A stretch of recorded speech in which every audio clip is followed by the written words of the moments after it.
স্বাধীন হলো। এই জিনিসকে আমাদের মনে রাখতে হবে প্রতিক্ষণে, প্রতিটা মুহূর্তে। শুধু ভুলে গেলে হবে না, সেই জুলাই মাসে আসলে তাদের স্মরণে একটা গণমিছিল করলাম, একটা শুডাউন করলাম। আজকে দেখেন, এই বাংলাদেশের 54 বছর ইতিহাসে কোনো একটা মানুষ তার ন্যায্য অধিকার পায় নাই। মানুষ তার অধিকার থেকে বঞ্চিত ছিল, তাদের ন্যায় কথা বলতে পারতো না।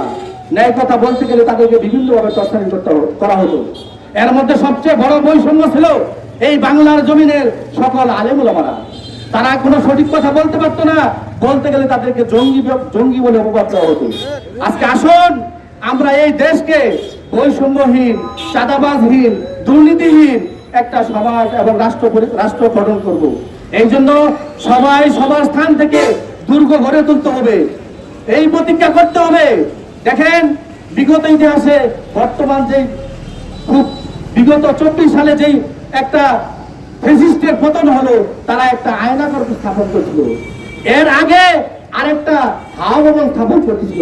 আমাদের এই দেশে সুন্দর বিচার ব্যবস্থাপনা, আইন শৃঙ্খলা বাহিনী থাকা সত্ত্বেও কি করে এই দেশে হাওয়া ভবন এবং আয়নাঘর স্থাপন হয়? একবার কি আপনারা চিন্তা করে দেখেছেন? তাহলে কি আয়নাঘর কি এদের কি বহিরাগত?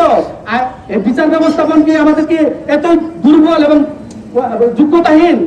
এই জন্য আসুন আমরা আগামীতে যেন এই আয়নাঘর স্থাপনা এবং হাওয়া ভবন স্থাপনা যেন কেউ না করতে পারে, এই দেশকে যেন আমরা সুন্দরভাবে গড়তে পারি, এই আশাবাদ ব্যক্ত করে আমি আপনাদের কাছে দোয়া চেয়ে এখানে শেষ করলাম। আসসালামু আলাইকুম ওয়া রাহমাতুল্লাহি ওয়া বারাকাতুহু।